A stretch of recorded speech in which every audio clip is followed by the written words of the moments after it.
বিএনপির প্রতিষ্ঠা বার্ষিকী উপলক্ষে আলোচনা সভায় লন্ডন থেকে ভার্চুয়ালি যুক্ত হয়ে বক্তব্য রাখছেন বিএনপির ভারপ্রাপ্ত চেয়ারম্যান তারেক রহমান। আমরা সরাসরি চলে যাচ্ছি তার বক্তব্যে।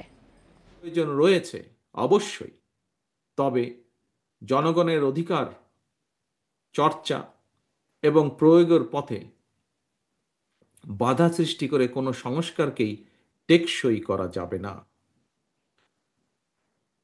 পরাজিত পলাতক স্বৈরাচার মুক্ত বাংলাদেশে গঠিত বর্তমান অন্তর্বর্তীকালীন সরকার জনগণের অভিপ্রায়ের সরকার।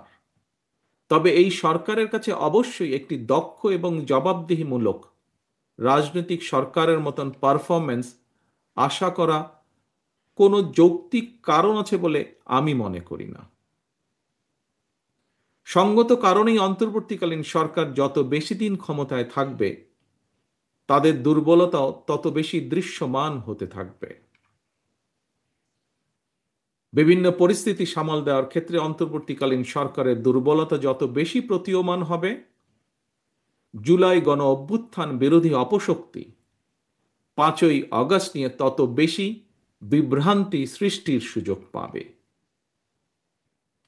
ফ্যাসিবাদ বিরোধী আন্দোলনে আমাদের রাজপথের সহযোদ্ধা গণপরিষদ সভাপতি নুরুল হক নূরের উপর হামলা সহ সাম্প্রতিক কিছু ঘটনা স্পষ্ট দেশের স্থিতিশীল পরিস্থিতি ক্রমেই জটিল হয়ে উঠছে অথবা জটিল করে তোলা হচ্ছে। প্রিয় সহকর্মীবৃন্দ, সম্মানিত সভাপতি, সম্মানিত নেতৃবৃন্দ, বিবেক হচ্ছে মানব সমাজের সবচেয়ে বড় আদালত। এই বিবেকের আদালতেই আজ আমাদের আত্মজিজ্ঞাসা করা দরকার।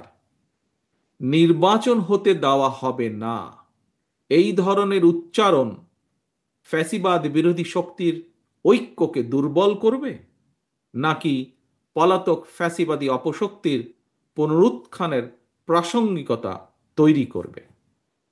অতএব এখনো সময় আছে, আমাদের সতর্ক হওয়া দরকার। পরাজিত পলাতক অপশক্তি কিন্তু সুযোগের অপেক্ষায় ওত পেতে রয়েছে।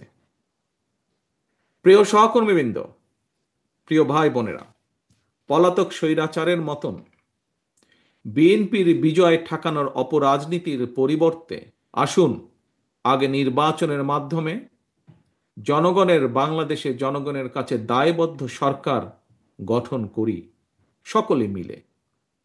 এরপর রাজনৈতিক দলগুলোর আরও সকল যৌক্তিক দাবিগুলোর সমাধানের পথ খুঁজি আমরা। রাষ্ট্র রাজনীতিতে জনগণের অধিকার প্রতিষ্ঠার জন্য শর্ত শিথিল করে নির্বাচনের পথে হাঁটাই এখন সময়ের দাবি।